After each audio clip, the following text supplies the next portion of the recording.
¿Quieres que traigan una silla? No, no, así está bien, no pasa nada.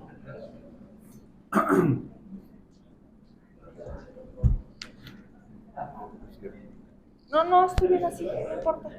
Muy buenas tardes. Buenas tardes, compañeros, amigos, amigas. Nos reunimos aquí para platicar con los diálogos del Arquitectos por la Ciudad, con la diputada federal Ceci Márquez, Alcadef Cortés. Gracias. Y bien, les voy a hacer una descripción breve de lo que es su trayectoria como diputada y como persona, además, en medios de comunicación. Es legisladora en la 65 legislatura de la Cámara de Diputados Federal. Integra las comisiones Secretaría de Transparencia y Anticorrupción, Secretaría de Desarrollo, Conservación Rural y Seguridad Alimentaria.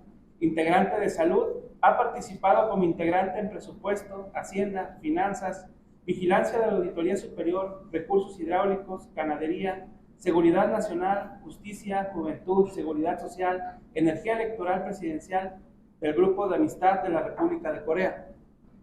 Jefa de prensa de la Presidencia de la República Mexicana, con el proyecto Andrés Manuel López Obrador.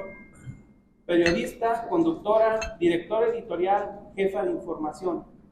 Productora de cine, radio y televisión, en grupos como Televisa, Milenio, Reforma, Multimedios, MBS, ASIF, Fórmula, OEM, ABC, El País, La Jornada, Promomedios, Sistema de Radio y Televisión de Jalisco, Sistema de Radio y Televisión de la Universidad de Guadalajara, entre otros.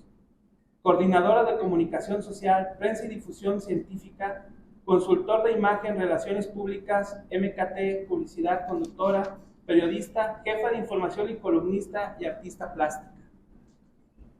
Es egresada de la licenciatura en Ciencias y Tecnologías de la Comunicación en la UNIVA, estudios medios superiores y secundaria en el Colegio Enrique de Oso, primaria del Colegio La Salle y el Instituto Leibniz, es correcto. Nacida en Guadalajara el 1 de febrero de 1969, vive su madre, viuda, y su hija. Cursa la carrera de diseño industrial, cursó hasta el 7º semestre de veterinaria en la Universidad de Guadalajara, seleccionada nacional de básquetbol y seleccionada del equipo de la universidad en la misma modalidad, egresada del ISIG, medallista en las Olimpiadas Nacionales. Con ustedes, la diputada federal Cecilia Márquez.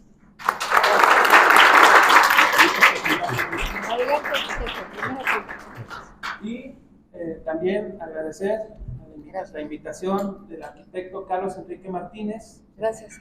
Quien es realmente el promotor del grupo de Arquitectos por la Ciudad, quien es el que organiza este evento. Les dejo la voz. Gracias. Gracias, arquitecto. Bueno, antes que todo, bienvenidos. Qué bueno que se dieron un tiempo entre semana para venir, platicar. Tómenlo como una charla entre amigos, donde tuvimos la fortuna de coincidir la diputada y yo en alguna ocasión y platicamos diferentes temas, ¿no? En ese sentido, y le extendimos la invitación de platicar algunas inquietudes. Ella nos va a platicar algunos temas. Yo en ese momento le hice también una petición, luego se las platico. Pero sobre todo, el hecho de que Arquitectos de la Ciudad sigue con este programa de invitar a diferentes actores de la sociedad. Empezamos el año pasado, algunos de ustedes nos acompañaron, estuvo Eduardo López Moreno, arquitecto, y estuvimos hablando de la ciudad en este mismo espacio. Hoy está con nosotros afortunadamente la diputada federal y vendrán otros actores para darle curso a los diferentes temas que tenemos como sociedad, como ciudadanos, y, por qué no decirlo, parte de la gobernanza es informarnos para poder opinar. Y esto no quiero demeritar lo que sale en los medios de comunicación o a veces en las redes sociales. Creo que la mejor forma es sentarnos con los actores, que ellos nos platiquen la versión y cuestionarlos o preguntarles lo que tenemos inquietudes. Dicho esto, diputada, y agradeciendo la presencia de todos ustedes y agradeciendo que nos acompañes esta tarde y robarte un poquito de tu tiempo y de tus actividades. Bienvenida. Muchísimas gracias. Oye, ¿y Cecilia Márquez por qué está de diputada? Pues la verdad es que yo soy una cuota afirmativa. Cuando hablamos de las cuotas afirmativas tienen un objetivo, el que las minorías tengan una representación y esto tenga un impacto dentro de lo que están haciendo en los puestos de poder.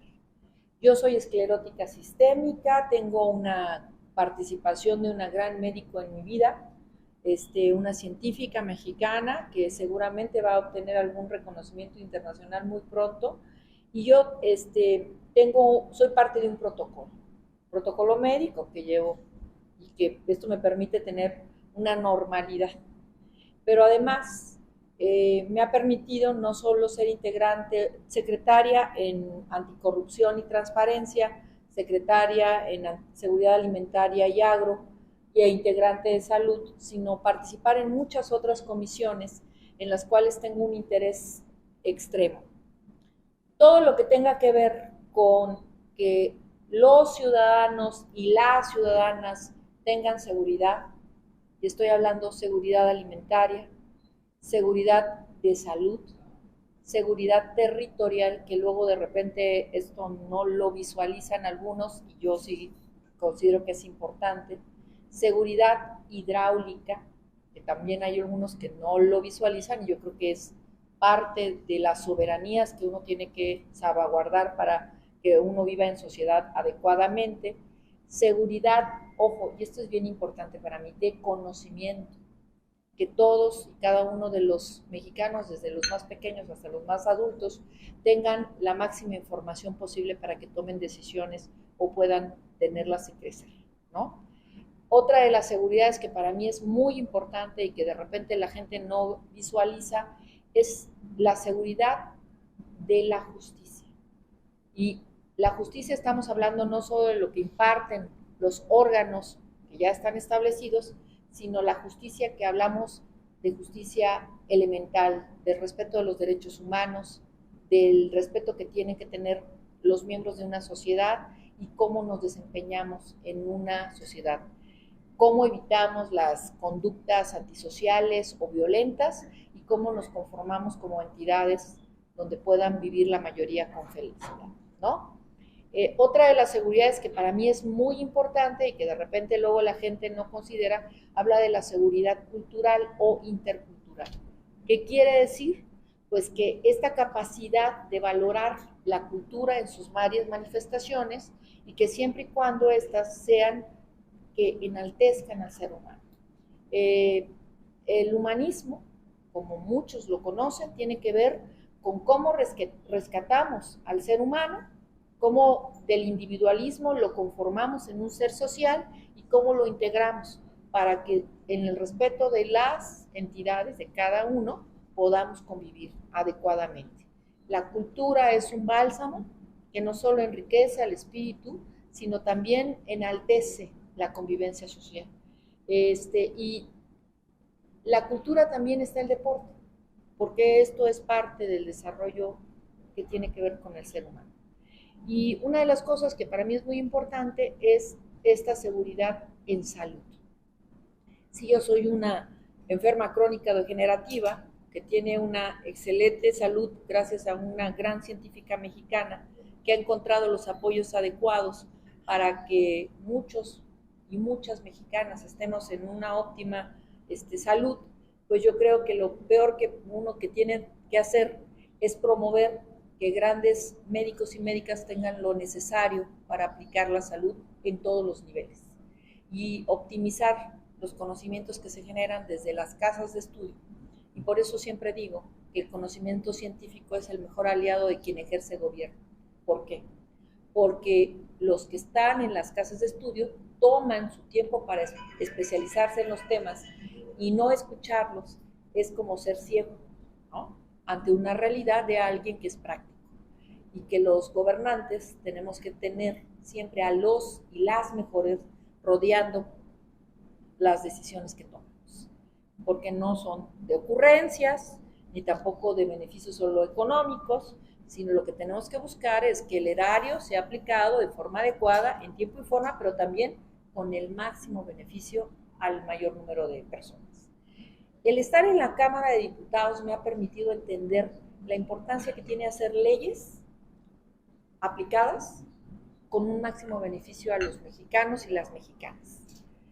He presentado algunas que luego son muy famosas y a lo mejor a mí me ha faltado la capacidad de comunicar que soy la firmante y promovente de las mismas. La ley de ácido, como le llaman así, o la ley Malena, soy autor y presentante en la Cámara, ya está votada, está en ejecución. Obtuvimos hace 3 semanas un caso con 65 años de prisión a un agresor por ácido. No se llamaba ley ácida, se llamaba ley Malena, en honor a una chica que fue agredida en el 75% de su cuerpo con una solución sarracible que le afectó su vida y que le sigue afectando su vida, pero ya sus agresores están en prisión y pagando 65 años. Esta ley, los periodistas tenemos estas manías de registrar cosas que de repente vamos guardando en cajoncitos y que cuando yo llegué dije, yo tengo que ayudar a muchas mujeres que no se atreven a denunciar las violencias ácidas. ¿Por qué? Porque están en procesos de salud o de recuperación muy, muy severos, o el miedo que ha sembrado su agresor les hace enmudecer ante la denuncia. Entonces, les dimos herramientas a las mujeres para que pudieran denunciar esto, y con penas que ya 65 años en la cárcel, ahí se va a quedar este señor, o los señores o las señoras, o quien agreda a cualquier ser humano, y no solo mujer. Sí se incrementa la pena cuando son mujeres, porque el 73% de las agredidas con ácido son mujeres.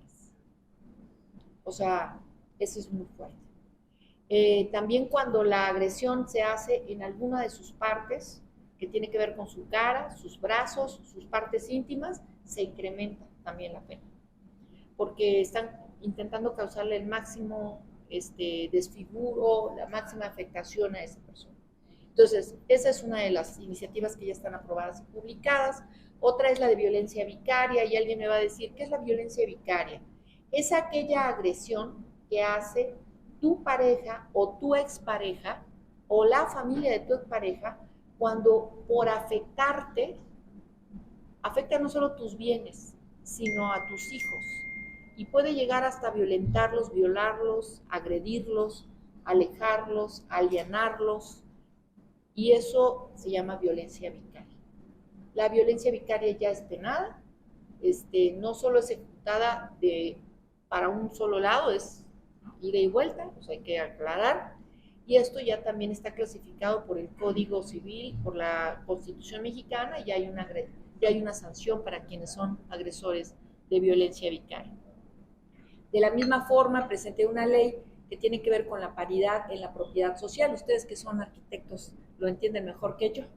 La propiedad social o la comunitaria tiene que ver con esta propiedad que luego se llaman ejidos, comunidades, pero que no tenían la paridad necesaria las mujeres para poder tener esa capacidad de tener la sucesión de la propiedad social. Y ahora ya, ahí dicen hijas, hijos, y ojo, muy importante, ya hay paridad y rotación en los puestos que tienen, en este caso, debe de haber presidenta, debe de haber secretaria, debe de haber tesorera. ¿Por qué? Porque México es un país de migración y la mayoría de las propiedades sociales en este momento son trabajadas por mujeres o jóvenes. Y ahí es donde nosotros teníamos que rescatar ese poder que podían tener ellas, porque la migración ha olvidado a muchas de ellas y han perdido muchas de sus propiedades, ¿no?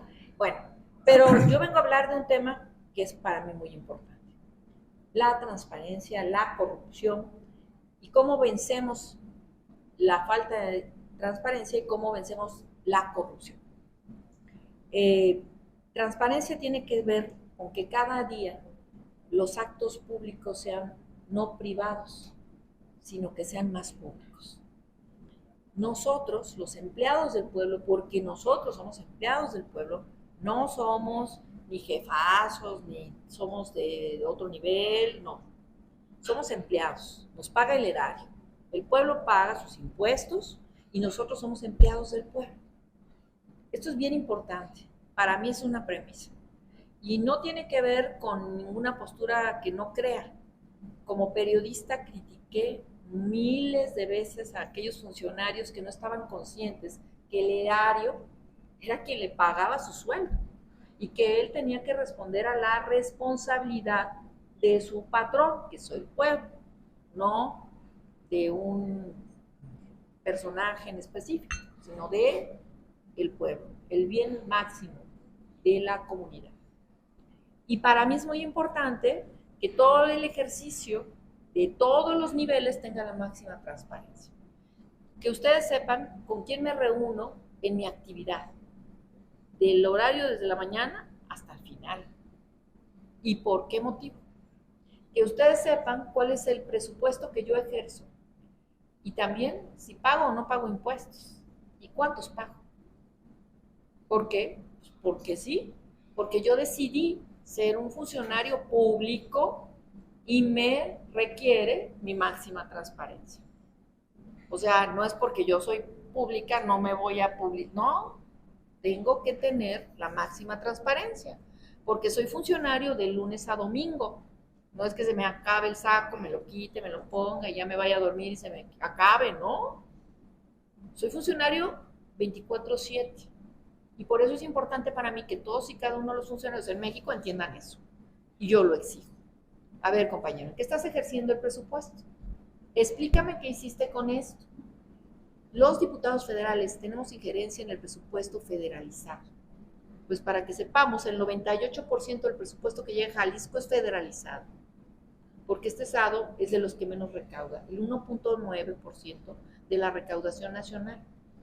¿Se dicen muy chidos? Pues no, no son tan chidos. Recauda más el 11.3% Colima. ¿Cómo la ven? Para que ustedes sepan. Y los que estudiamos el presupuesto y que nos gusta meternos en los números, pues vemos la realidad. Por eso cuando promovían el federalismo, que ahí por ahí traía, y esta cosa de la hacienda jalisciense, pues si realmente le quitaran al estado de Jalisco el presupuesto que llega federalizado y le dejaran solo con su 1 puntos tantos, tendría graves problemas el estado. Esa es la realidad. Por eso también hay que estar en la máxima información y compartirle a los ciudadanos cuál es la realidad de un hecho que para unos es de índole político, pero que tiene un impacto social grande o grave. ¿Por qué es para mí importante combatir la corrupción? Los periodistas que hacemos periodismo de investigación, pues nos volvemos denunciantes de la corrupción. Es el pan nuestro de cada día. La información que nos llega siempre tiene a un corrupto, ¿no? A un impune o a alguien que está abusando del poder. Y yo fui despedida muchas ocasiones de mis medios de información por denunciar la corrupción. Y sería ilógico que teniendo 32 o 33 años de vida haciendo eso, no vaya a buscar luchar contra la corrupción, desde un ejercicio donde puedes ejercer otro tipo de sanciones.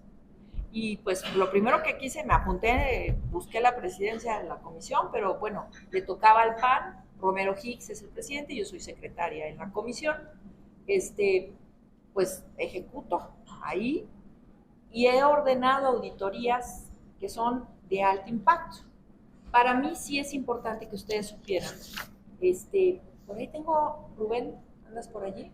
Por ahí tengo las auditorías, sí, ya los tengo aquí, perdón. Bueno, yo les presenté desde mi secretaría puntos que ya pasaron en el Pleno y que están ejecutándose por la Auditoría Superior de la Federación, por la Función Pública. Les presenté puntos también de exhorto a las Fiscalías de Anticorrupción del Estado que sirven para, perdónenme ustedes, para nada, porque luego me llegaron denuncias de la Fiscalía Anticorrupción que van y notifican notificadores que no tienen el nombramiento de notificadores y pues ante el TAE, pues, ya no hay sanción, queda descalificada. Entonces, estoy ejecutando desde la Fiscalía General de la República desde la UIF, desde la auditoría, desde la Auditoría Superior de la Federación, desde la función pública, la mayoría de mis puntos de acuerdo, porque no obtuve respuesta en las autoridades estatales. Y afortunadamente no, para que pudieran pasar a otros niveles. Para mí, el peor cáncer que tiene el Estado de Jalisco es la corrupción. Ustedes que son arquitectos, pues creo que deben de estar padeciendo mucho, no solo a las autoridades municipales, que son su pan nuestro de cada día, sino a las autoridades estatales. Y entonces, no solo son los desvíos de fondos o las entidades, que estoy hablando, las secretarías que ejecutan el presupuesto, sino también quiénes son los funcionarios y cómo están ejecutando su responsabilidad.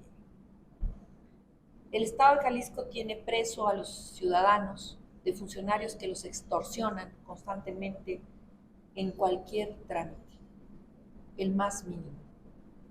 Hay un nivel de corrupción que se genera desde la parte de arriba y permea hasta abajo.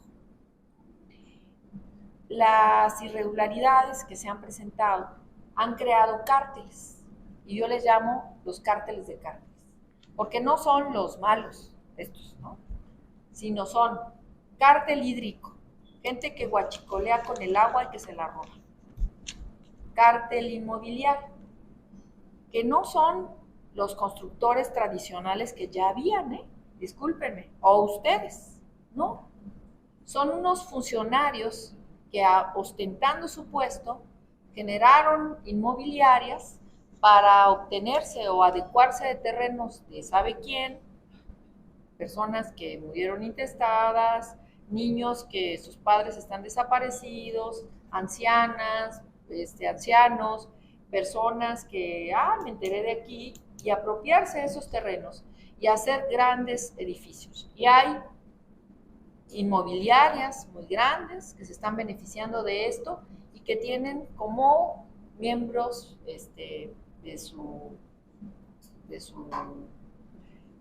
como dueños, parientes, así misteriosamente, de algún funcionario de muy alto rango, ¿no? Muy alto rango, y que de repente pues se volvieron muy negociantes. Pero son los que obtienen los permisos, son los que cierran calles cuando quieren, porque si ustedes arquitectos se pudieran hacer eso, no, ya ni les digo cómo les iría, ¿verdad? Son los que de repente no importa si no tienen permiso de uso de suelo, no importa nada, ellos están construyendo edificios como si se sembraran así, fium, fium, fium, fium, en generación espontánea, ¿no? Y muchos de ellos, como en el caso de San Rafael, pues les voy a dar una noticia que vi hace algunos días en el Senado durante la permanente. La construcción del Parque San Rafael, efectivamente, los ciudadanos tuvieron la razón. Jamás hubo un permiso de construcción. Yo solo quiero saber que algunos de ustedes, arquitectos, osaran empezar a levantar una obra sin un permiso de construcción. ¿Qué les pasaría? Bueno, pues para que ustedes sepan, el beneficio de esa obra es que ustedes tendrían que construir todas las infraestructuras necesarias para un edificio desde ceros, con el dinero de ustedes o de sus contratantes, ¿no? O de la inmobiliaria, ¿no? Y era obligación, y siempre se les pide que existan áreas verdes, bla, bla, bla, X, todo lo que ustedes les exigen.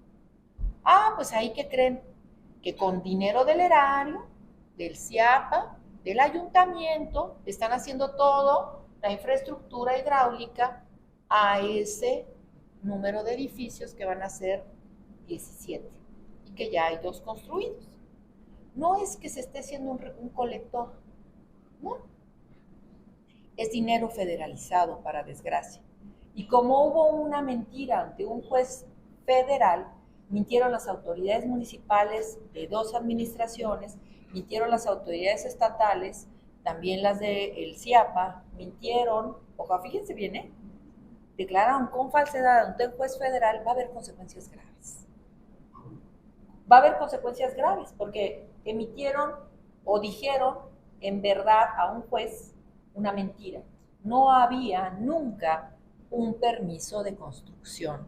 Yo solo quiero decir que ustedes tengan un edificio que no tiene un permiso de construcción, ¿cómo les va a ir?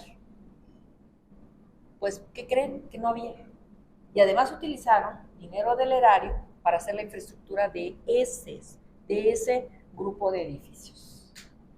Bueno, esta es una de otras y otras y otras que hay de un cártel inmobiliario que es peor que el de la Ciudad de México, donde por desgracia fallecieron muchas personas durante un movimiento telúrico, y ahí es grave porque ustedes saben lo que es construir con las inadecuaciones de seguridad en ciertos niveles. Y esto tiene consecuencias graves y afecta la vida de las personas. Bueno, estos señores están construyendo así, en lugares que no tienen impacto de suelo. Que yo no sé, que la CEMADE les saca permisos cuando ustedes y yo sabemos de dónde tienen que salir los impactos de suelo. Con peritos que no son peritos. Eso, ya ni les digo si ustedes hicieran eso. ¿Qué pasaría? Afectan a sus vecinos de una forma y les vale sombrilla si los están afectando. Los del Parque San Rafael fueron secuestrados por las autoridades municipales y estatales. Y tuvieron a los vecinos, como los tienen ahorita todavía, algunos sin luz en sus casas, sin agua, porque les cerraron el agua desde el CIAPA. Nosotros tenemos que mandarles pipas. Y a veces no salen muchos de sus casas porque tienen miedo que ya no los dejen entrar. Muchos de ellos tienen afectaciones en sus viviendas. Y nos costó, perdónenme ustedes, terrible encontrar un perito adecuado que quisiera echarse el tiro porque tienen miedo de las consecuencias con las autoridades estatales. Cuando los vecinos se dieron a la tarea de ayudarnos a obtener todos los expedientes, porque hay varias cuestiones allí, empezamos a descubrir esto, que nunca hubo un permiso y que la autoridad, la misma inmobiliaria, estableció eso, que no podía, se ampararon varias veces porque decían que no había un permiso y que no se iba a hacer nada. Y ahora, ¿qué creen? Que hay unos edificios ahí que seguro de la nada se construyeron solos. Esto es la muestra cuando un sistema con impunidad y corrupción permite la generación. Yo no estoy en contra de ningún empresario. Yo no estoy en contra de ningún emprendedor que quiera generar más ingresos para su vida propia. Es más, el gobierno tendría que fomentar a aquellos que hacen este tipo de cuestiones, ¿no? Porque generan empleos. Lo que estoy en contra es de que se use facciosamente a las autoridades para el beneficio de unos pocos y no se aplique el mismo RAS para todos. Estoy en contra de que se utilice el erario y de que sea en beneficio de uno y no de todos. Y que se afecte además a la gran mayoría comunitaria y que se mienta. Se está diciendo que se está haciendo un colector cuando en realidad son las obras hidráulicas para todos esos edificios. Ese es el nivel de corrupción que existe aquí. Yo no estoy diciendo que está mal que construyan plazas y edificios, ¿no?, en un lugar, pero sí estoy diciendo que está mal que sean en una zona protegida, natural protegida, y que además se encarcelen a 3 jóvenes cuando estos jóvenes lo único que están haciendo es defender un espacio verde. Que ojalá esas inversiones llegaran a todos lados y que ojalá no fueran en áreas verdes y que ojalá no encarcelaran a jóvenes que lo único que están haciendo es defender un espacio donde se hace deporte y donde ellos pueden ser felices y alejarse de las conductas antisociales. Esto tiene que ver con la Universidad de Guadalajara. Yo siempre les dije, yo me voy a meter a defender a los estudiantes, no por la Universidad de Guadalajara o por el grupo UDG, sino por los estudiantes, porque yo soy mamá.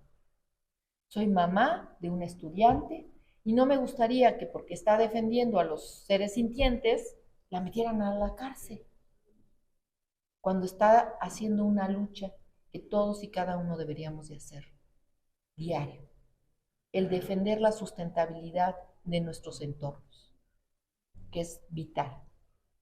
Yo no estoy de acuerdo que se destruya el patrimonio, que es lo que hablábamos hace rato, el patrimonio cultural por el avance social. Las ciudades en Europa viven de su patrimonio arquitectónico.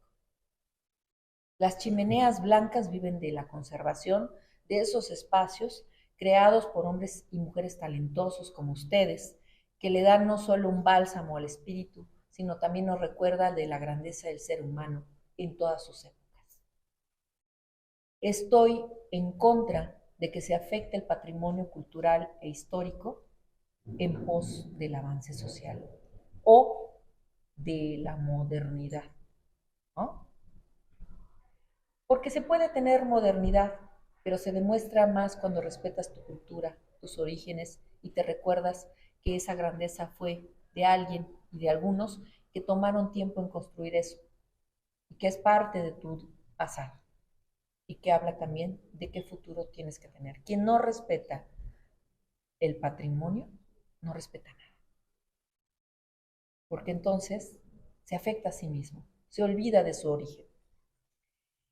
En las principales irregularidades que yo he denunciado tienen que ver no solo con lo que pasa en Jalisco.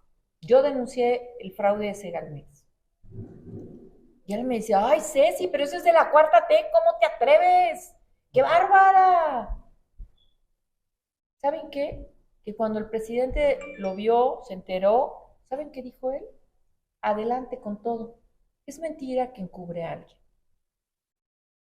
Ese proceso tiene, para que ustedes sepan, de el 100% de lo observado por la Auditoría Superior, fue subsanado ya el 30% y el 70% de los montos que fueron, ojo, desviados, ya están reingresados en las arcas nacionales. 325 procesos administrativos, 275 penalizados, 32 órdenes de aprehensión y otras 12 ya ejecutadas con personajes que están en procesos, en juicios ya, ¿eh? Ojo, eso es combatir la corrupción y predicar con el ejemplo. Y si a mí me dieran oportunidad, haría lo mismo en Jalisco, ¿eh?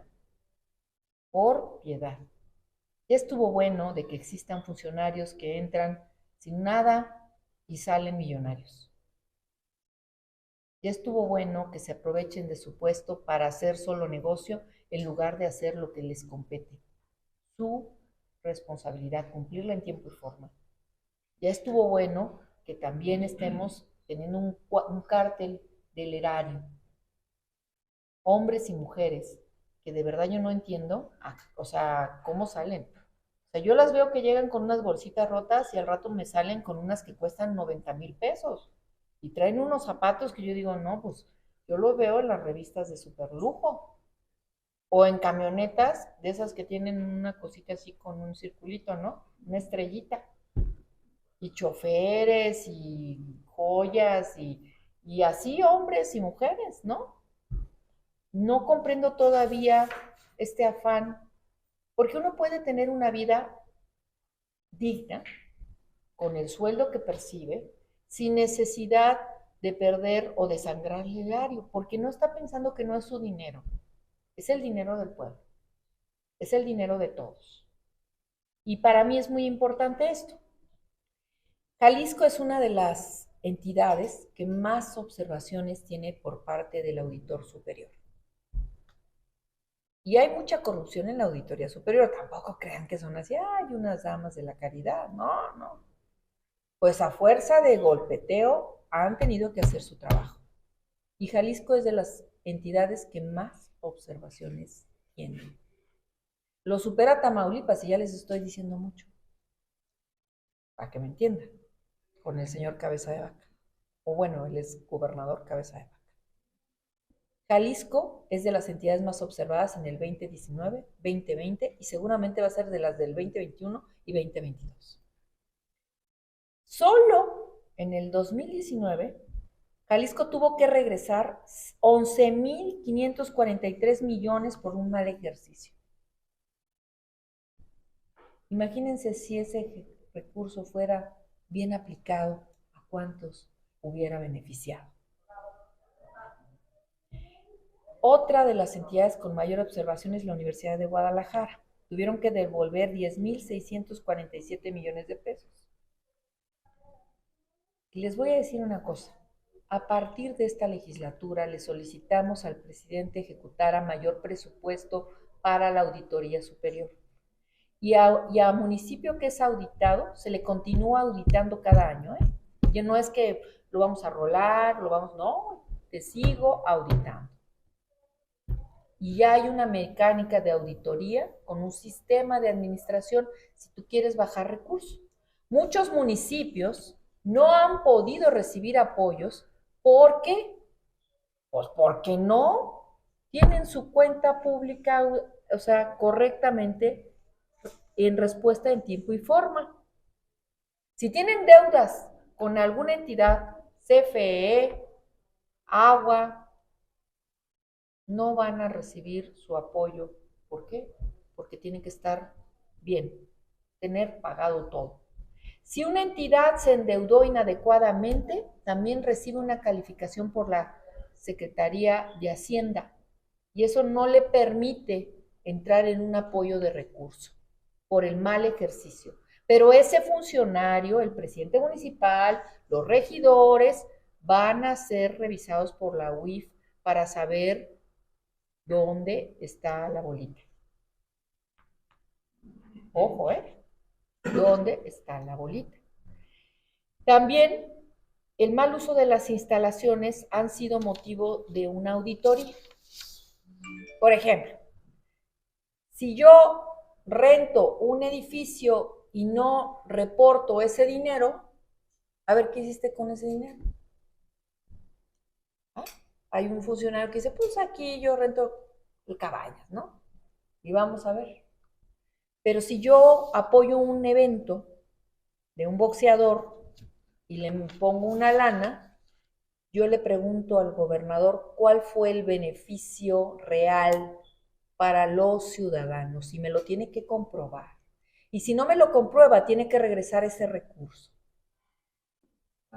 Y si no lo comprueba y no lo regresa, ¿qué creen? Que a partir de esta legislatura, de la 65, se hizo una ley que se llama de responsabilidades de funcionarios y revocación de mandato. Todo el mundo se fue por la revocación, ¡ay! Bla, ¿no? ¿Qué quiere decir? La corrupción es un delito. El desvío de fondos es un delito. La omisión es un delito. Y en este estado, la omisión es casi premeditada. Y este es un tema que luego algún día, si quieren, hablamos, que tiene que ver con que en el estado de Jalisco las personas no desaparecen, las desaparecen. Y el estado de Jalisco, el gobernador Enrique Alfaro y su gobierno no es omiso, es cómplice, porque regresó miles de millones de pesos que era para un fondo de búsqueda de desaparecidos, en lugar de subsanar una llaga sangrante, permite que se abra y la vuelve a hacer así él. Ese es otro tema que me preocupa sobremanera. La seguridad, y algún día hablaremos del mismo. Pero voy a hablar de movilidad, muchachos. Y ustedes son más especialistas y en eso después les pediré mucha ayuda. Aquí hay una verificación vehicular que no es verificación. Aquí hay un uso y abuso de un Estado, de una planificación que busca aire puro y el Estado no está buscando aire puro. Es una medida recaudatoria, pero ni siquiera para el Estado. Es para una empresa privada. Una empresa que se llama Worldwide Environment Products, que tiene un convenio con el gobierno y que le obliga a que cada mes haga o no haga una verificación, el número que haga, tienen que entregarle escuchen bien, $1,000,000. Afortunadamente el peso se ha hecho fortachón, ¿no? Y ya le entregan menos dinero, pero sáquele cuentas cuántos millones le están entregando a esta empresa, haga o no haga la verificación. Pero ¿qué creen? Que me estoy divirtiendo mucho porque ahora que estoy saliendo a la calle, el otro día me divertí, ver quiénes están multando la verificación, la hacen los funcionarios de Jalisco. Y entonces la empresa, ¿qué hace? Es que él hace la verificación, los tubitos estos. ¿Saben qué? Que platicando con especialistas me explicaban que ningún auto mexicano va a poder pasar esto. Empezando porque nuestras gasolinas pues nunca van a pasar ese aparato. Segundo, que además de todo eso, ¿de qué sirve una verificación así? La verificación tendría que ser, tú, ok, te cobro un dinero, pero te hago la verificación y te la aplico como era antes. ¿Y había corrupción? Pues sí, pero por lo menos, si el mecánico te la aplicaba, pues ya sabías que le ibas a pasar, ¿no?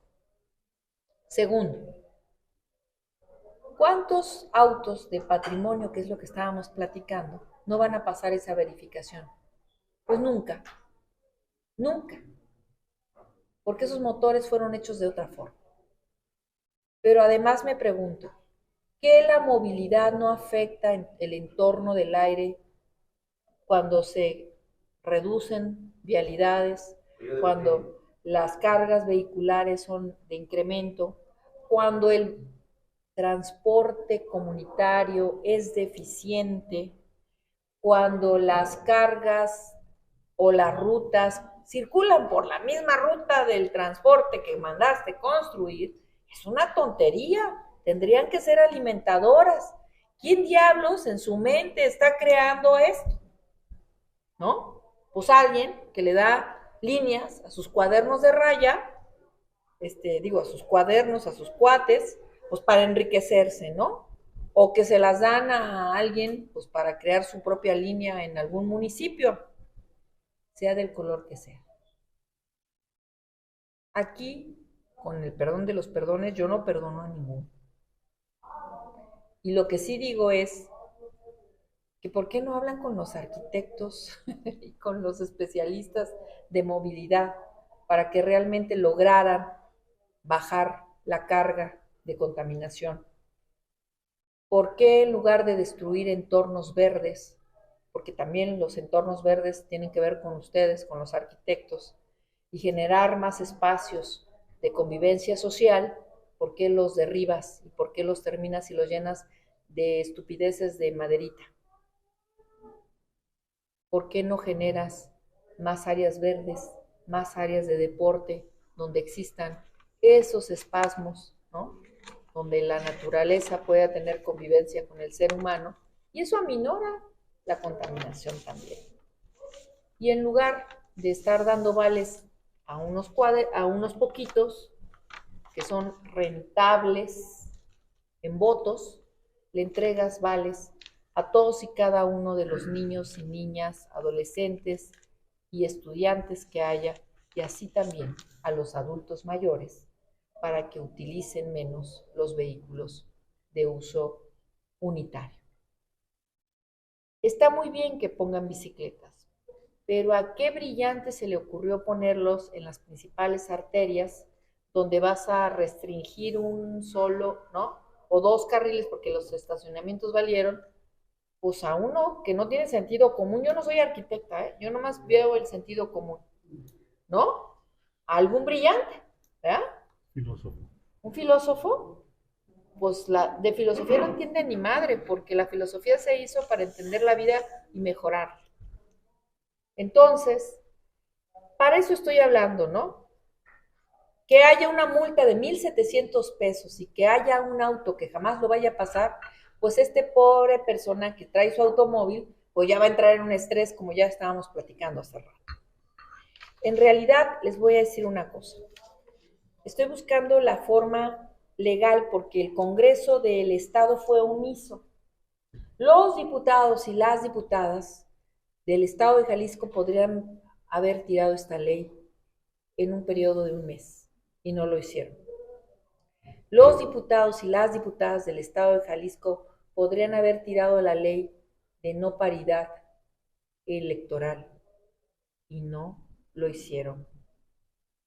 Los diputados y las diputadas del Estado de Jalisco, fíjense que así me agarro parejito, podrían haber tirado la aprobación del presupuesto del gobernador con la verificación vehicular y no lo hicieron. En este estado hay un estado que se llama no derecho y es un estado de corrupción y chueco. El estado de derecho no existe en Jalisco. No hay una división de poderes, hay un manejo inadecuado de la división de poderes, pero también hay personajes como el cuñado del gobernador que maneja el poder judicial y que él determina quién recibe o quién no recibe justicia, aunque no sea el que debería merecer legalmente esa justicia. ¿Quiénes se vuelven los que reciben los beneficios de lo que les extorsiona a todos y cada uno de los ciudadanos? Pues los presidentes municipales.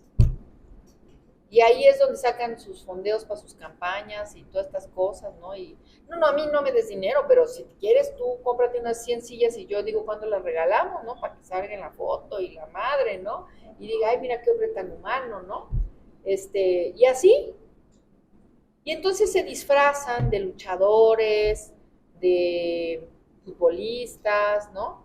Son bien Atlas o bien Chivas, dependiendo de la cosa, o entienden súper bien el automovilismo internacional, o bueno, ya ni les vamos a decir, son casi los hermanos de Mohamed Ali, ¿no?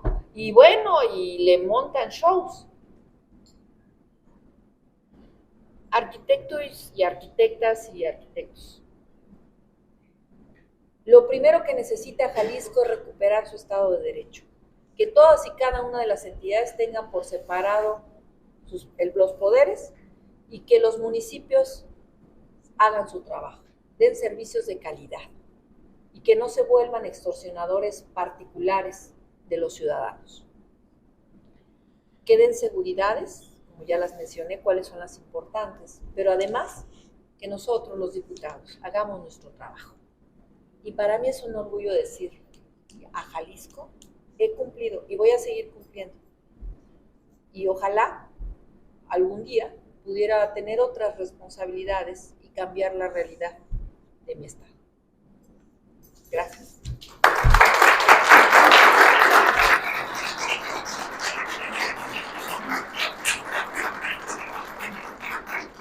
Ahora sí, como diría Eugenio Derbez, pregúntenme. Oye, Ceci, fíjate que, si me permiten, ahorita a ver si alguien tiene alguna pregunta, levanta la mano y ahorita lo hacemos. Nada más me gustaría comentarte algo. Hablaste de algo muy interesante de los municipios, de la verificación de la cuenta pública de parte de la Auditoría Mayor Superior de la Federación, ¿no? Y ahí hay un tema que, híjole, lo voy a decir cómo va. No, usted échele. En los estados, Ajá. y en la Federación se hacen los locos con algunos temas. O no los conocen, no les interesan, o no sé qué suceda, ¿no? Por ejemplo, algo que está muy cerca de nosotros es toda esta violación constante a los mal hechos planes de desarrollo urbano. O sea, los planes de por sí están mal hechos, ¿no? Y están desactualizados en muchos municipios. Y aún así se violan. Y resulta que todo el mundo lo vemos, menos los que lo deben de ver. No, que sí los ven, claro que sí. ¿Ah? Y después llega al Congreso del Estado y hay juicios políticos o hay sanciones, y entonces empiezan a catifaxiar la cuenta pública por el juicio político y ondas de ese tipo, ¿no? Número uno. Y yo creo, y esta es una propuesta que te hago, ¿de qué forma desde el Congreso de la Unión pudiéramos acotar esos temas? Yo entiendo el 115 constitucional, nada más que a muchos se les olvida lo primerito que dice, ¿no? La primera frase que dice sin violentar normativas superiores. Y luego se les olvida y luego creen que es la hermana república de Tinguindín. Entonces, y además los funcionarios te lo dicen, es que es supletorio, ¿no? Como si la Constitución fuera supletoria. No es supletorio. No, ni las leyes superiores, ni la Ley General de Asentamientos Humanos, ni un código urbano por mal hecho o por desactualizado que esté. Pero eso te lo tratan de vender para justificar.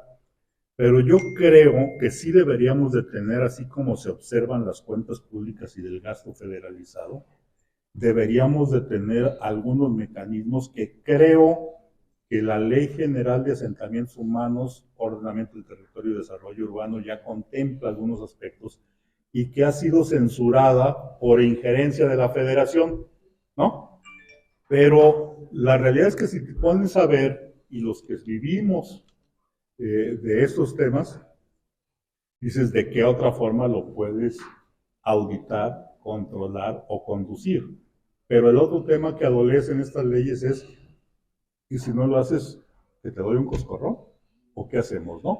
O sea, todas las leyes, o la mayoría de las leyes, con excepción de las leyes específicamente penales o esos temas judiciales, no hay sanciones. O sea, está bien, está mal, ¿y qué hacemos? ¿Le damos un coscorrón? Y lo más que puede pasar es te voy a inhabilitar por 6 meses. ¿No? Y te voy a exhibir. Y que además eso es carne, carnita para los medios y para los partidos políticos que estén golpeteando. Pero ahí están los resultados. O sea, al final se olvida, le apuestan al olvido histórico y no pasa nada. Y yo creo que eso como sociedad, independientemente del partido que esté gobernando, nos lastima mucho a todos como sociedad porque eso abona a la impunidad. Por supuesto. Y yo creo que debemos de andar revisando el tema, ¿no? Esta ley que tú acabas de mencionar, que para mí es muy importante, la de asentamientos urbanos, es un mecanismo que no ha sido modificado. ¿Y quién cree que preside desde hace varios años en el Congreso la Comisión de Movilidad y Asentamientos Urbanos? Movimiento Ciudadano. Es la comisión que ellos piden. ¿Cómo la ven? ¿Por qué será? Pues porque ya lo sabemos, porque son un cártel inmobiliario. Esto que tú estás diciendo, SEDATU ha hecho mención sobre los planes urbanos, ¿no? Los planes de desarrollo urbano. La carencia de planes de desarrollo urbano y cómo empezar a motivar a los cabildos que fomenten actualizaciones de sus planes de desarrollo urbano. Hubo una intencionalidad en la misma ley de obligarlos a que existieran por lo menos algunos en cierto número de años. Los municipios solo los modifican bajo intereses particulares del presidente municipal. Y no hay una sanción para los ediles que no los exigen o que no los aplican. Hemos hecho peticiones a través de puntos de acuerdo para exhortos a entidades completas donde se está uno configurando este tipo de cárteles y solo nos han hecho caso en la Procuraduría Agraria.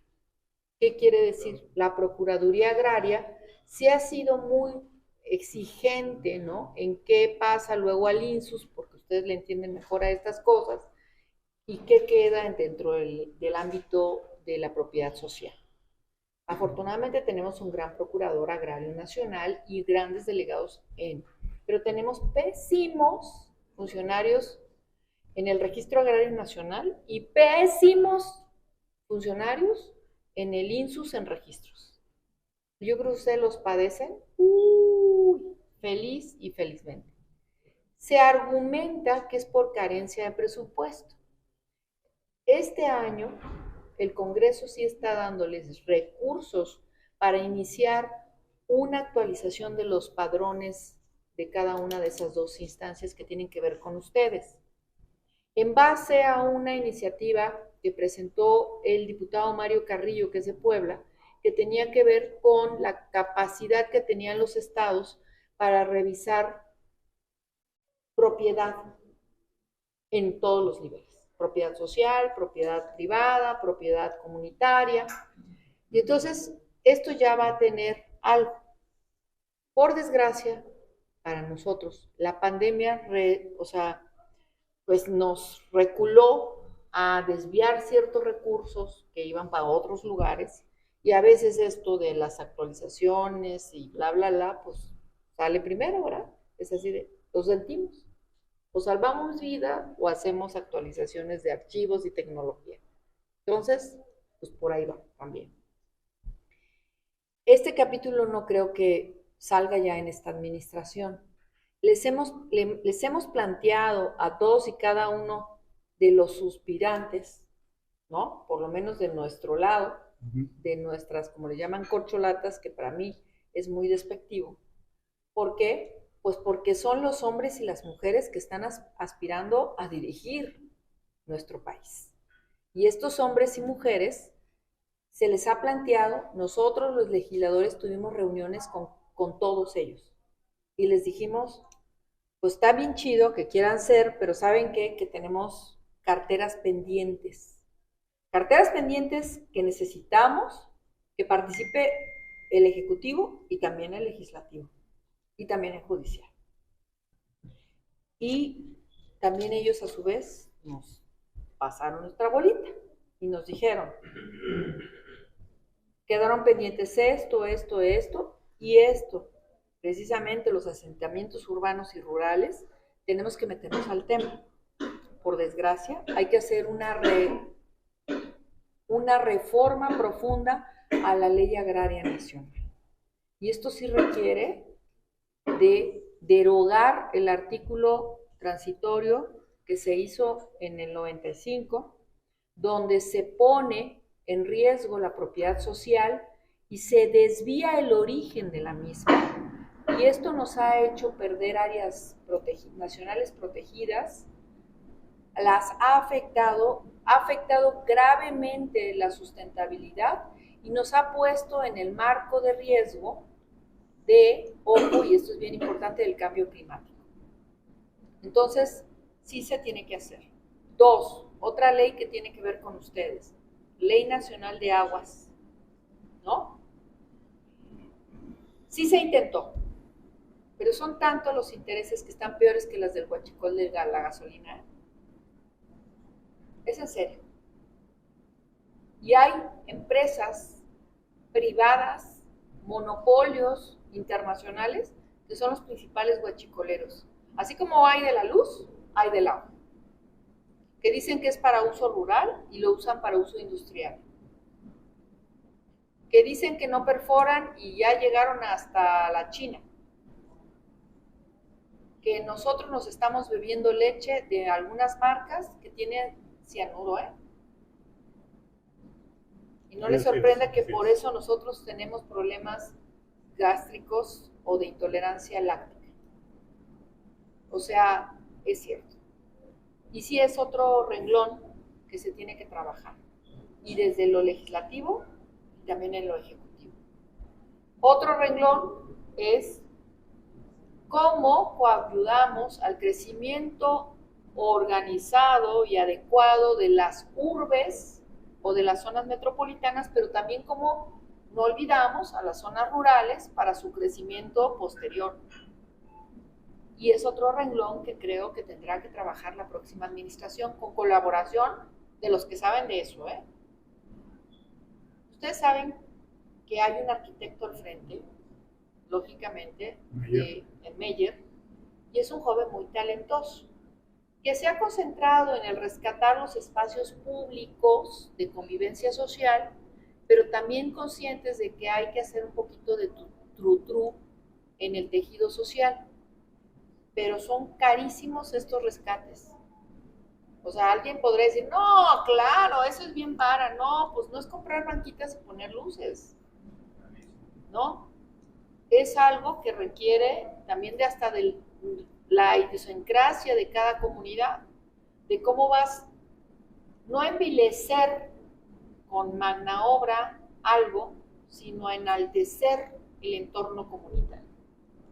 Y no ha sido fácil, tanto que pues, no hay presupuesto. ¿Saben cuántas peticiones hay? De todos y cada uno de los ayuntamientos, de que haga, o sea, algo en sus ayuntamientos. Es la verdad. A veces los ayuntamientos son muy dispares en sus proyectos y ahí es donde ustedes, los especialistas, ojalá participaran. Las movilidades, las vialidades, las edificaciones, hasta los edificios públicos son pensados con no sé dónde.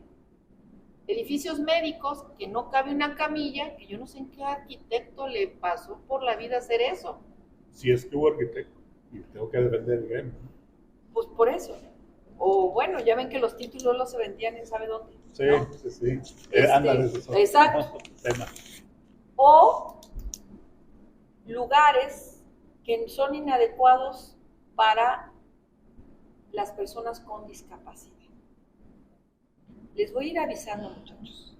Hay una iniciativa que seguramente sí va a ser aprobada, donde se exige que en todos y cada uno de los espacios públicos existan las adecuaciones para la movilidad de las personas con alguna discapacidad. Pero esto inicia en el baño, con cambiadores para adultos y con baños adecuados para las personas adultas y para los menores. Sí.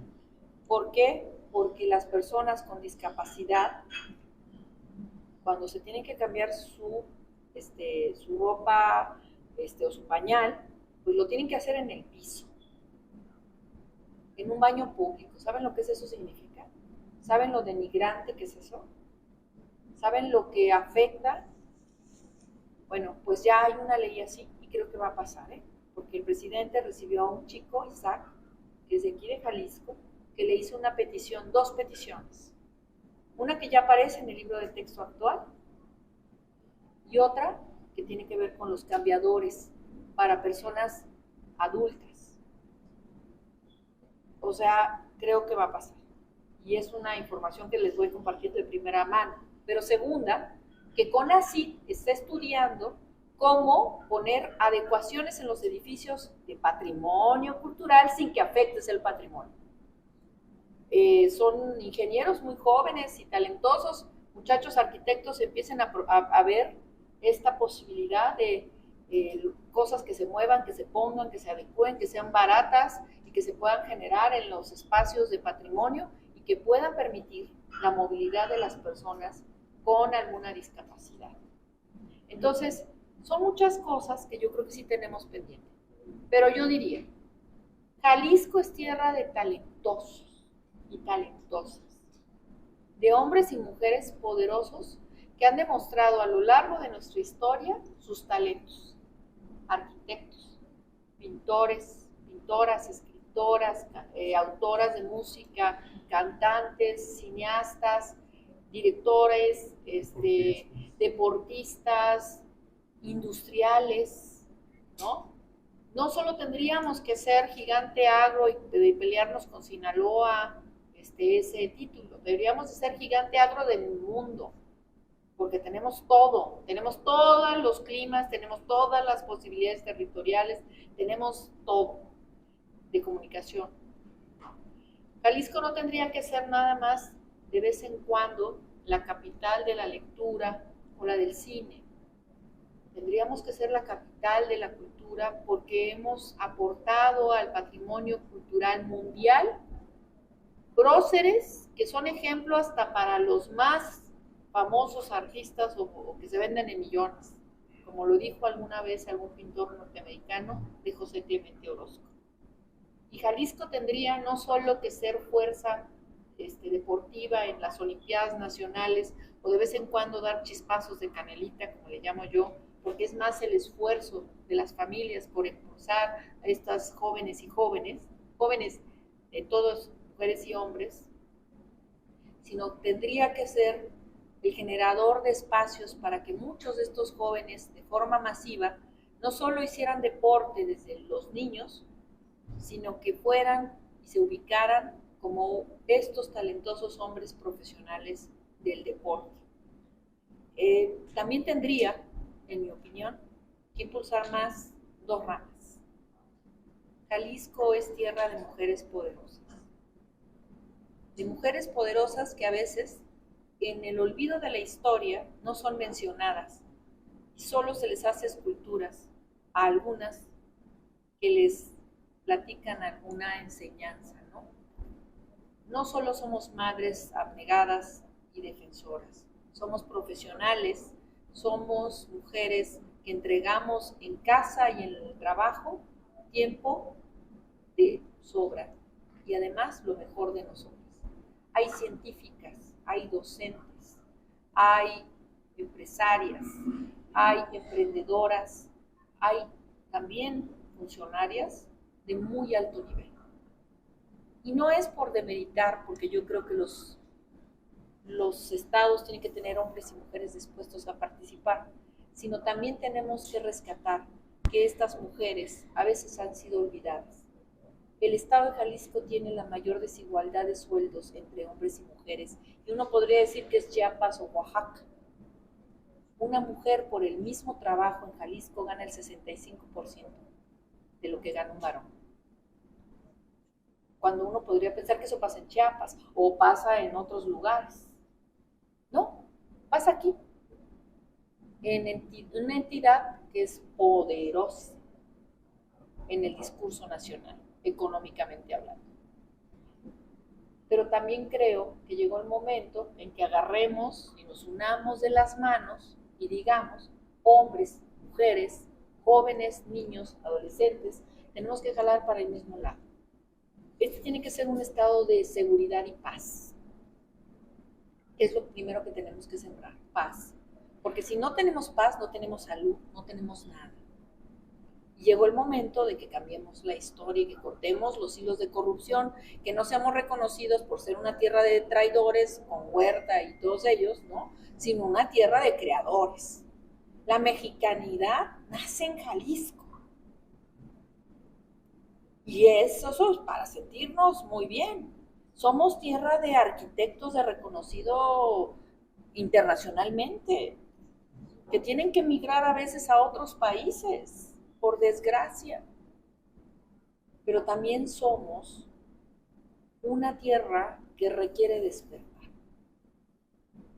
No solo dar atisbos de algo, sino ser orgullo de México en todos los niveles.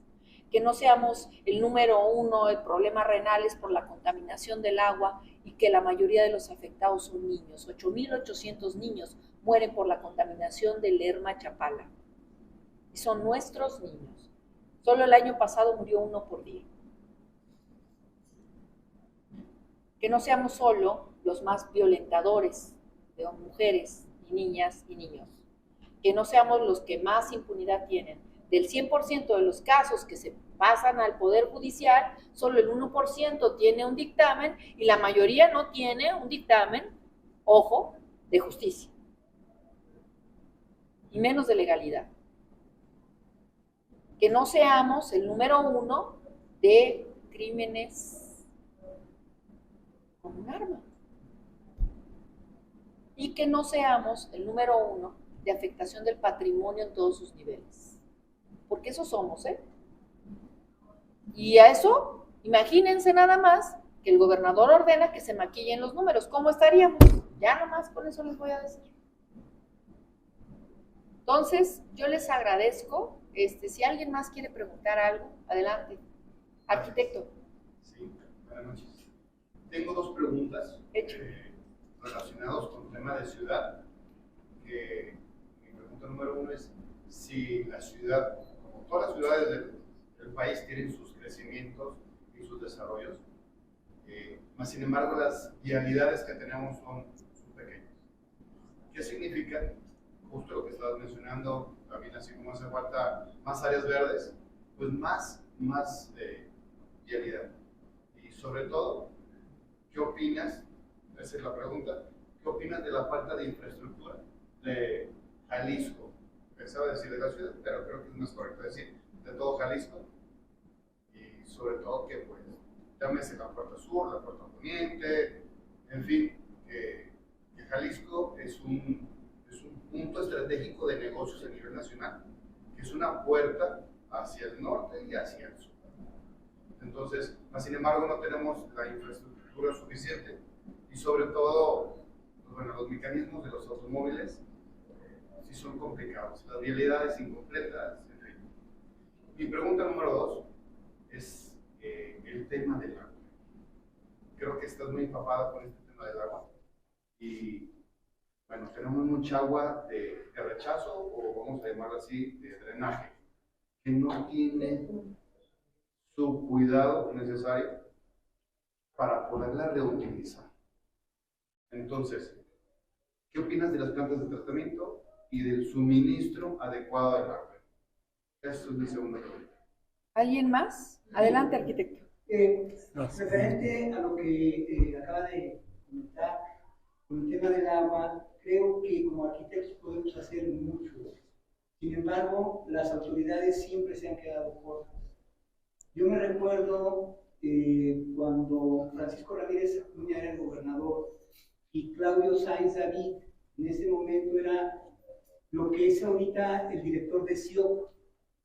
Mi oficina está en Chapultepec Hidalgo, tengo 24 años trabajando allí. Cuando vi que iban a levantar todo la capa asfáltica, toda dije, qué proyecto tan grande, qué proyecto tan interesante. Yo conocí a Claudio Sáenz David porque trabajamos juntos en Luis Vázquez Aldana.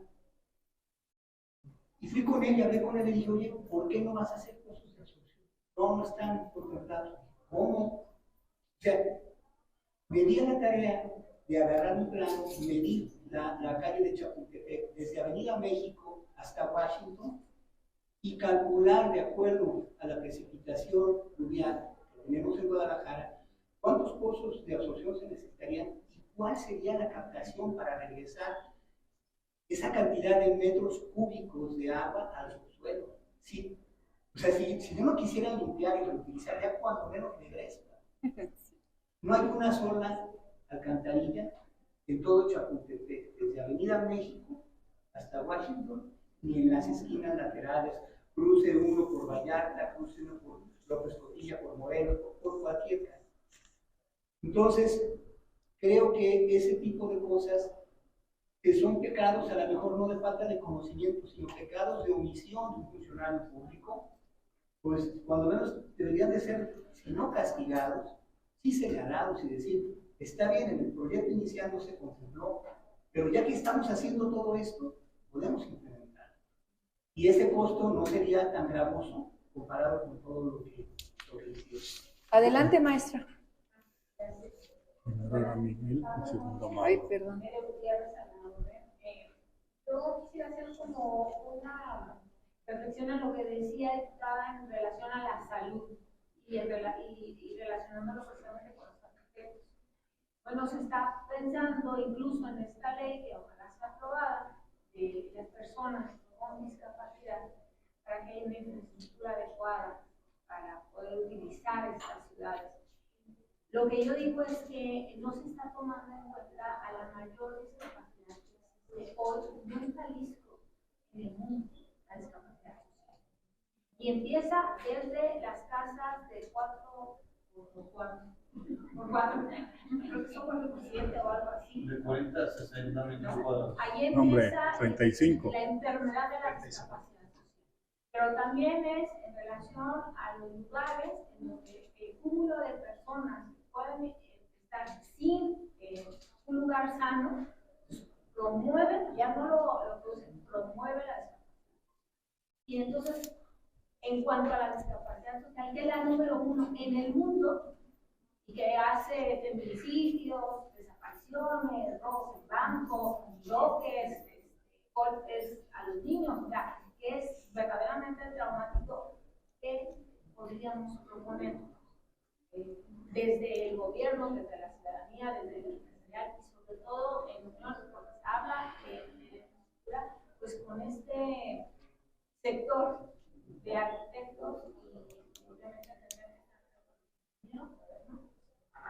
Aquí hay uno. ah, qué bueno.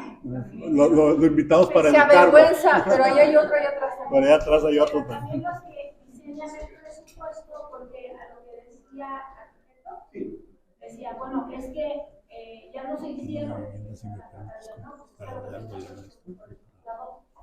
No se puede hacer, entonces también hay que hacer un cambio ahí, ¿no? Pero Yo hasta ahí cierro. ¿Qué pasa? Sí. ya estaba bien y siempre alteran el presupuesto, siempre las obras salen más caras. A ver, Sí, cierro diciendo que cuál es la propuesta para la discapacidad, ¿no? Que a lo mejor aquí abrimos varios discapacidades sociales, no estamos muy tranquilos, pero en un ratito habrá. ¿Cuál es la propuesta? ¿Contesto esos? Échale. nada más para centrarla y orientar o comentar con la diputada. El problema de esta vivienda pequeña, que además yo le llamo que es para archivar gente, viene de un modelo que indebidamente se cambió. O sea, por ahí en los años 90 hubo cambios en la legislación y el Estado abandonó la rectoría en materia de vivienda y le dejó a las fuerzas del mercado. Esto nos ocasionó que se han construido fraccionamientos lejos de todo y cerca de nada, con todas las carencias del mundo. Y también como al momento en que se deja a las fuerzas del mercado la producción de la vivienda, por una necesidad que de por sí el Infonavit traía un rezago, entonces, ¿qué es lo que hace?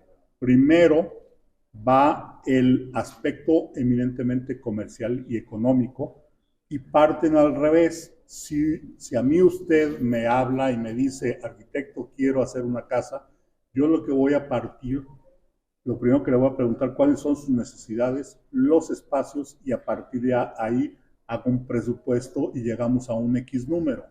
Aquí parten al revés. ¿Cuánto puede pagar? Exacto. Primero, me importa poco. De ahí le voy a tumbar indirectos, utilidad y del negocio y todo lo demás. Después le voy a restar la tierra y a ver cuánto me queda para hacer una vivienda. Y por eso y a hay lo paredes mejor, compartidas. y a lo mejor me queda para 2 sacos de cemento y 3 ladrillos.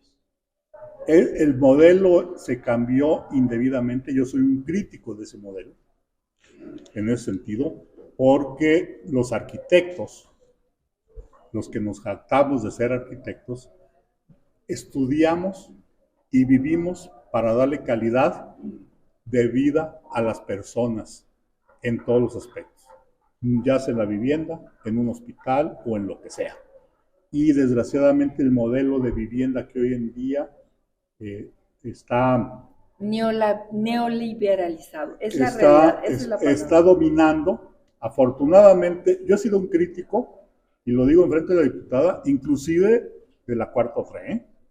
O sea, estamos hablando de aspectos técnicos y lo digo como van los aspectos técnicos. Los aspectos políticos, por favor, el día de las elecciones, ahí ustedes se ponen. Ahí nos vemos. ¿No? Pero el tema es que hay uno de los aspectos que sí hay que reconocer de la política pública en materia de vivienda, que redujo los subsidios a los desarrolladores de vivienda y empezó de una forma precaria para que la gente pudiera tener opciones de mejorar sus viviendas, que además no ha sido lo más correcto, porque les manda el dinero y se ha prestado para muchas cosas. Entonces, pero sí en el sentido de tener una vivienda con mayor calidad y que la gente de alguna forma tenga acceso a una vivienda más digna, no ideal, pero sí de mejores condiciones. Y esto creo que sí ha sido un acierto de esta administración, de bajar este índice y que los subsidios no fueran para el desarrollador, sino que le aplicaran directamente a la gente. Eso es la problemática de la vivienda. Creo que podríamos tener aquí un foro de no sé cuántas horas, pero va por ahí, ¿no? Eso es el punto más importante. Infonavit se concentró durante mucho tiempo en ser un promotor particular de algunas constructoras, que empezaron a ser literal periqueras, porque ni siquiera sistema hidráulico tenían, ni nada de nada, ni luz, como hay allá en Tlajomulco un montón, o en Tonalá, o en la propia Guadalajara, o en Zapopan.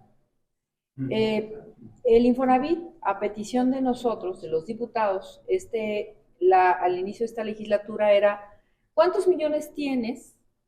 ¿Cuánto asignas? ¿Cómo podemos ayudar a subsanar? Porque tiene un respaldo del individuo del que solicita el crédito. ¿Con cuánto puedes respaldar para que las instituciones le entreguen ese estímulo de fomento a su casa habitación, porque así le estamos llamando? Ya no es de vivienda, es de casa habitación, porque consideramos que tiene que ser un espacio digno, y por eso ahora se les presta para adquirir viviendas que ya estén construidas y que puedan ser restauradas. Y ahora no nada más es el préstamo para uno solo. Entonces, si están casados, juntan su crédito y pueden mejorar y adquirir una mejor vivienda. No hay tanto dinero, maestro, quisiera decir, porque uno de los fondos que era para la promoción de la vivienda, ¿qué crees, maestra? Que el 79% de esa cartera, ¿quién crees que la tenía? Desarrolladores. Claro. No eran los señores individualmente. Y entonces nos hemos venido, así como se hicieron revisiones en los fondos para el apoyo al campo, en revisar quiénes son los de la cartera vencida. Y ahí encontramos nombres que son multimillonarios, ¿eh?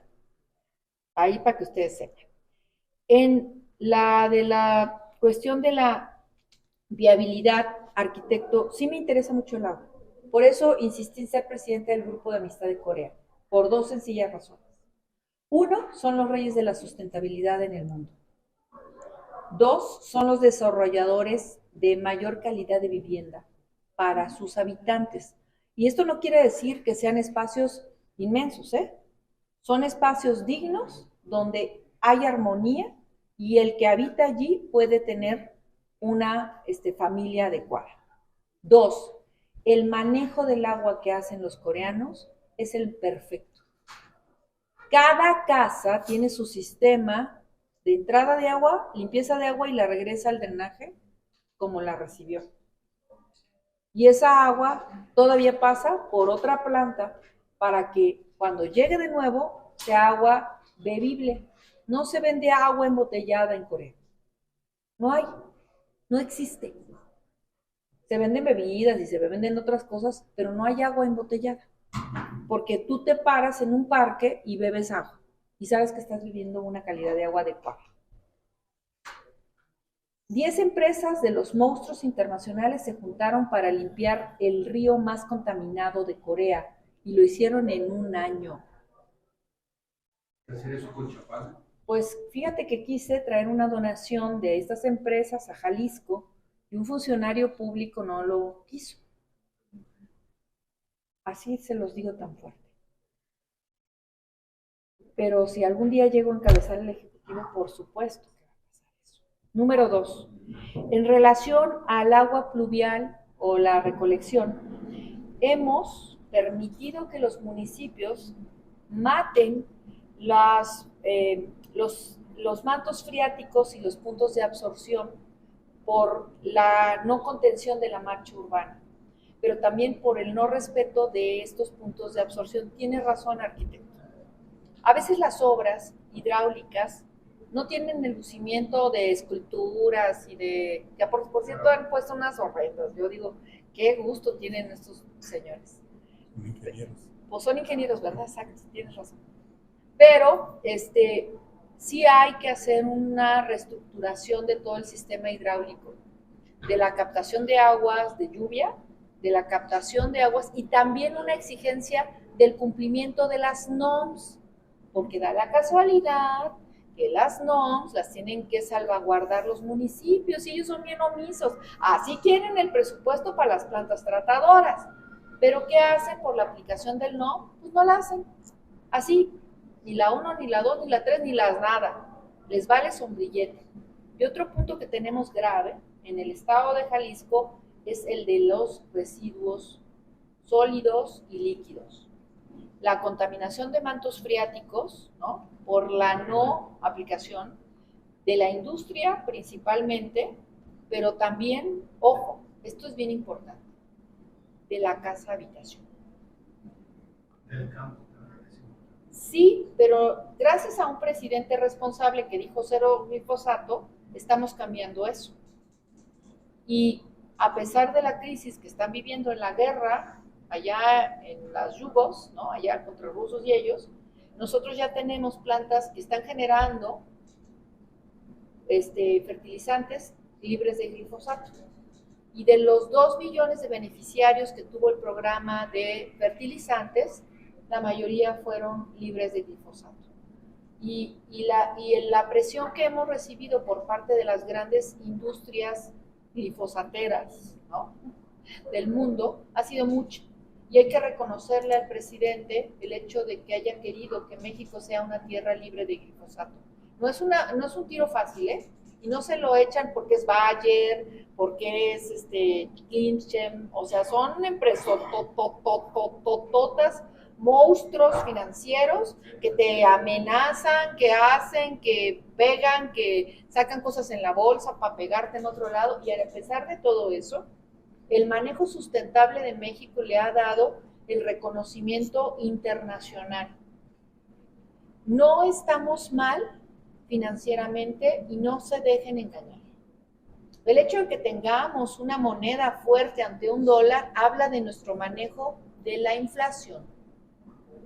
Y les voy a decir que orgullosamente esto nos está trayendo beneficios, mejores calificaciones para renegociación de nuestra deuda ya bastante chonchita, pero además no es que hayamos adquirido nueva deuda, es que hay deudas que ya habían adquirido gobiernos anteriores, y ustedes que son hombres de números, y que en ciertos periodos, conforme se mueven los factores de las bolsas, se inflan o se bajan.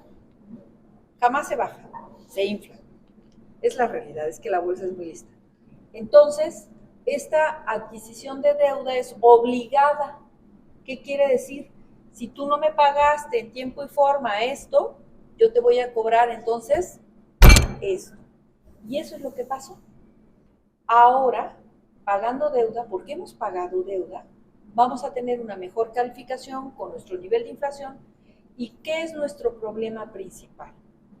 Aún los especuladores de alimentos siguen afectando el poder de adquisición del pueblo. Se niegan a entender que la seguridad alimentaria puede darles a ganar muchísimo más dinero si produjéramos más en lugar de guardar el alimento y especular con él mismo. Ese es un tema que hemos venido hablando. He participado en la firma de los convenios con las grandes empresas para manejar la inflación y la seguridad alimentaria, y de verdad cada día me da más gusto decir orgullosamente que hay grandes empresas dispuestas a participar en lo mismo y que son los menores los que están todavía especulando con el mercado. Ya nada más para decir sobre la discapacidad social, el tema de la salud mental con los entornos sociales es un tema que yo creo que tendremos que desarrollar más en México, y que los arquitectos, ingenieros, los mismos médicos y los especialistas de salud mental tendrán que darnos más luz sobre los espacios públicos de convivencia escolar, de convivencia social en espacios abiertos o cerrados, de las mismas entidades que dan servicios públicos, y también tendremos que mejorar en eso. Yo soy una creyente de que la arquitectura no está de más, que son bálsamos para el espíritu y que siempre nos dan, pero que también tenemos que considerar la ingeniería de todo. ¿Y qué quiere decir? Que lo de abajo tiene un peso, y que lo que no se ve también tiene un peso social y tiene un beneficio, y que debemos de haber más funcionarios responsables que nos echemos obras que no se ven, pero que sí beneficien a unas que se ven mucho y que no sirven de nada.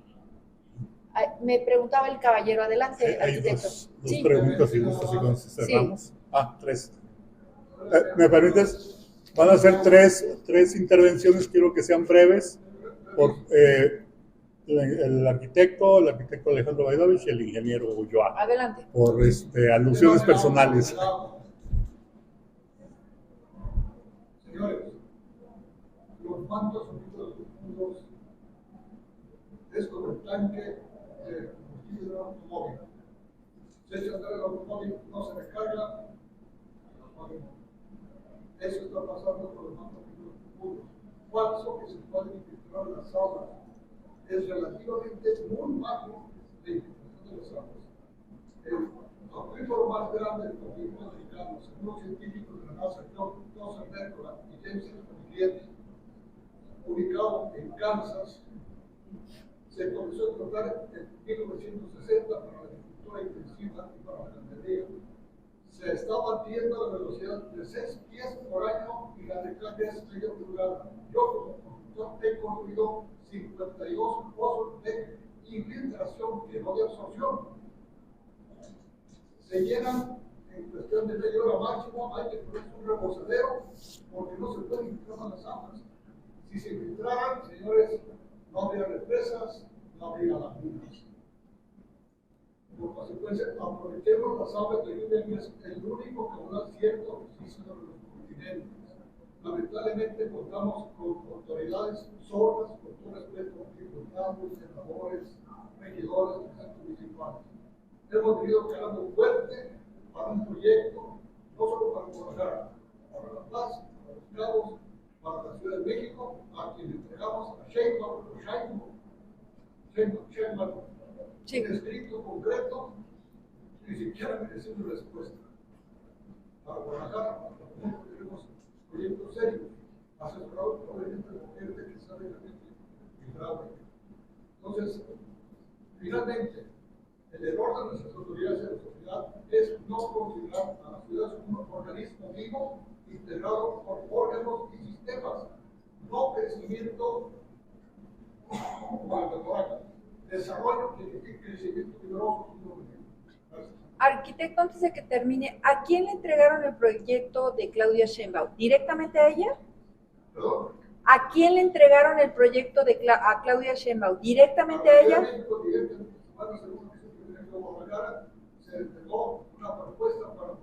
Luego me lo vuelve a compartir y yo me encargo que le dé una respuesta. Y aquí en Guadalajara, pero en fin, no bajamos la guardia, seguimos trabajando eso, yo entrego más de 24 años. Pues lo voy a estar molestando, arquitecto. Luego nos ponemos en contacto, ahorita me da su contacto. Listo, adelante. Adelante, ingeniero, ¿quién iba? Arquitecto, perdóname. Yo nada más quisiera el tema de la transparencia.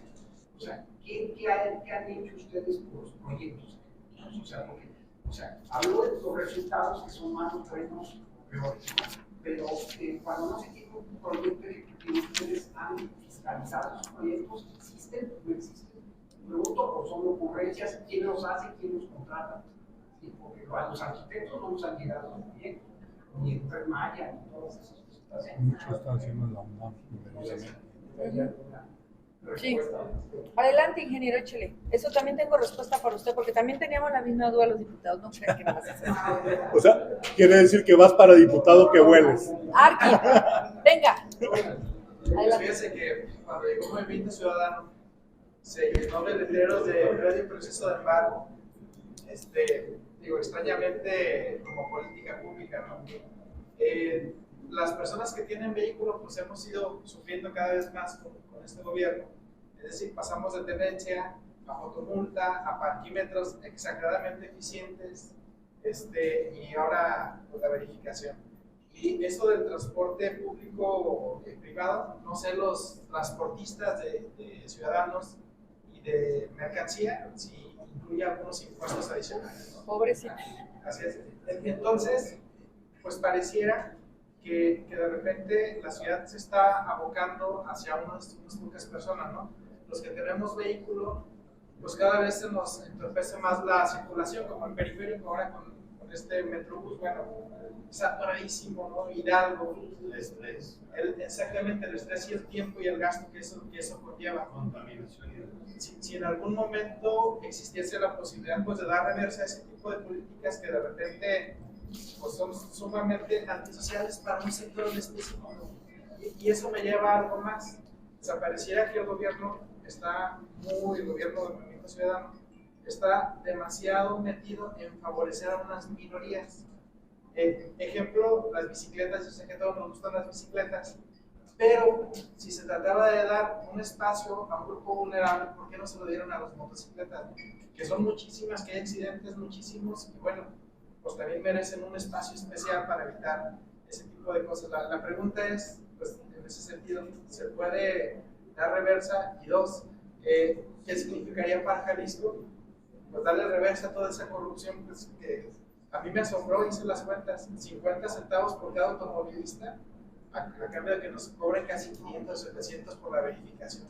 Pues antes nos cobraban, y ustedes no me dejarán mentir, entre 150 y 450 por verificarnos el auto y nos hacían el servicio mecánico, ¿sí se acuerdan, verdad? Sí. Creo que llegamos a pagar algunos, y les voy a decir, 700 por vehículos que tenían más de 6 cilindros en su haber, ¿no? Que era como la forma de hacer. La refundación nos tiene refundidos. Uno, no solo se viola constantemente, ojo, la Constitución mexicana en todo lo que nos refunda. No sé, ojo, y esto te estoy hablando de la ley. La refundación retiró la posibilidad de sancionar la violentación a menores en el estado de Jalisco. ¿Cómo ven? Ese es un asunto que tiene que ver con los derechos y el respeto básico del bien superior de la niñez. Pues si hacen eso con los niños, imagínense lo que les interesa: la movilidad, la sustentabilidad, la aplicación, el respeto del erario, la sanción a los funcionarios. O sea, es una reverenda refundación, y se vale la reversa para tirar la refundación y sí generar transformación. Uno, el agua es uno de los temas por los cuales yo decidí tomar la Comisión de Salud. Yo hice un punto de acuerdo que hablaba de los 8,800 niños que tenemos en problemas renales, porque es un tema que he cubierto como periodista y que me duele muchísimo cuando voy cada vez a esa región, porque me encuentro personas las cuales ya perdieron sus seres queridos y más, que son niños. Y a una mamá, cuando se nos enferman nuestros hijos, quisiéramos enfermarnos nosotros, que ellos no padecieran nada, y menos ver cómo van demeritando sus capacidades, siquiera de aprendizaje, ni de crecimiento posterior, ni de la posibilidad de vida, porque las enfermedades crónico-degenerativas renales son muy caras, y inmediatamente cuando uno de los miembros las padecen, pasan de pobreza a pobreza extrema, y con muy pocas posibilidades de calidad de vida y mucho menos de supervivencia. Ese fue mi primer punto de acuerdo, que fue votado a favor por el PAN, por una parte del PRI, y no por la presidenta actual del PRI en el estado, la señora Aro, y por MC en contra. La votaron PT, afortunadamente Verde y Morena a favor, y después pasó al Pleno, donde de nueva cuenta una parte del PRI dijo que no, que tiene que ver con la parte del PRI que tiene que ver con el estado de Jalisco, porque hablaba de funcionarios que han sido omisos con sus responsabilidades.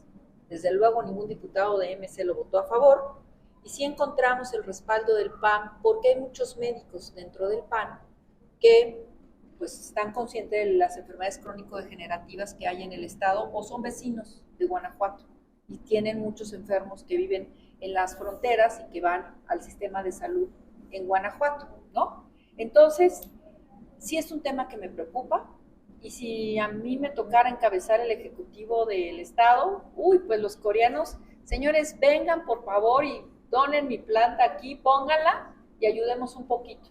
Pero también al arquitecto me daría el tiempo de que me explicara bien, y me encantaría implementar algo desde Jalisco con la mejora de la sustentabilidad del agua, porque es lo primero que nos contamina. Saben que me estaba platicando una veterinaria que ha tenido más animalitos enfermos de problemas renales en su clínica, y que es algo inusual, y ella tiene 25 años como veterinaria, fue titular del zoológico de Guadalajara, y que dice que hay muchos animales que están muriendo en el zoológico por el agua o la calidad del agua que están recibiendo. Le damos agua de la llave. Efectivamente, entonces es para que nosotros empecemos a ver.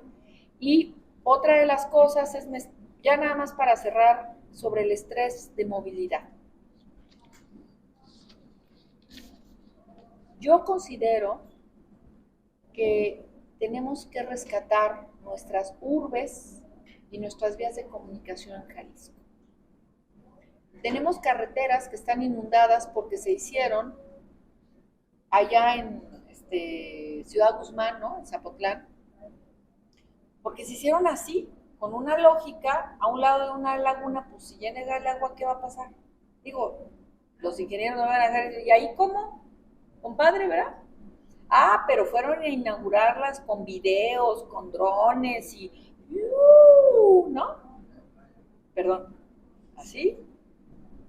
Tenemos que priorizar qué es realmente lo que necesita la ciudadanía. ¿Y cómo vamos a evitar no solo el estrés de movilidad, el estrés hídrico? Tenemos estrés hídrico ahorita en muchas de nuestros municipios. Y tiene usted razón, arquitecto, cuando usted me habla del 70% del agua que se tira en México va al uso del agro.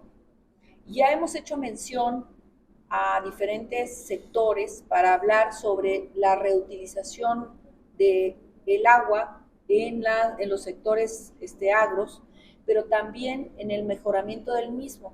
Y han estado recibiendo muchos campesinos, ojo, y fíjense, los pueblos originarios son los que están más dispuestos a la optimización del agua y el respeto de la misma y de la limpieza, contrario a los agros industriales, ahí voy a decirlo, y que nos compartan unas nuevas tecnologías, países como Corea, como Israel, y como algunos donde el agua no es la mayor virtud que tengan sus tierras, pero que sí están sabiendo cómo reutilizarlas o utilizarlas en favor del campo y que tampoco se vuelvan contaminantes.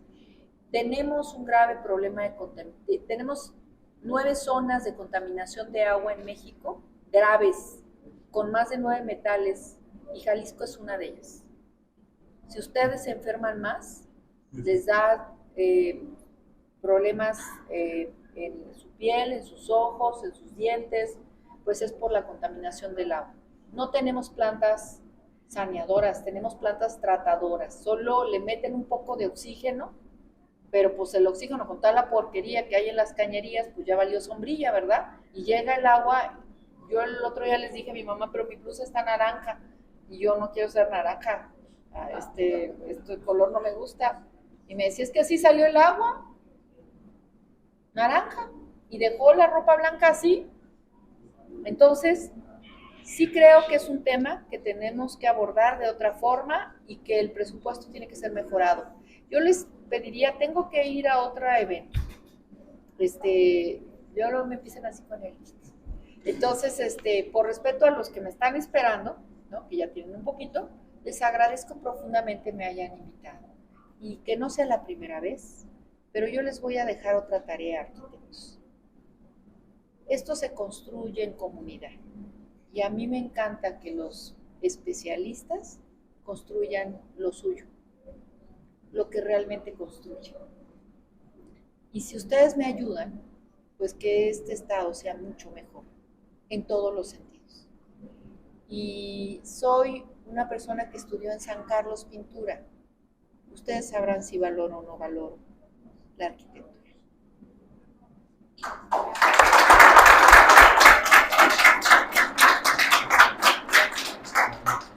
Gracias. Nada más, bueno, en primer lugar, agradecerle a Ceci que se haya tomado el tiempo de platicar con nosotros. Yo sé que tiene otras reuniones posteriores, desde ese rato le estaban haciendo señas indecorosas de allá atrás, y amablemente accedió a una ronda de preguntas y respuestas.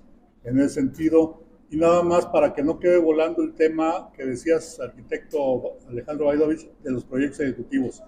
La vez pasada que platicamos Ceci y yo, hay una propuesta que le vamos a presentar para que se modifique la ley de obra pública a nivel federal, como está la del Estado, que fue un trabajo que hicimos muchos de nosotros. Y yo prometo que sí, soy combativa, arquitecto, No he presentado un montón, no tengo verborrea legislativa, soy muy concreta en mis peticiones legislativas, voy con tiro de precisión, entonces me comprometo a iniciarla, porque ya en el tiempo y en el periodo quizás ya no va a pasar, pero le voy a dar seguimiento hasta que la voten a favor.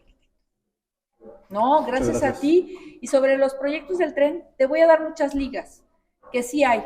¿Por qué? Porque no solo hay oposición que pregunta de las cosas, también nosotros somos autocríticos. Y habemos unos muy criticones.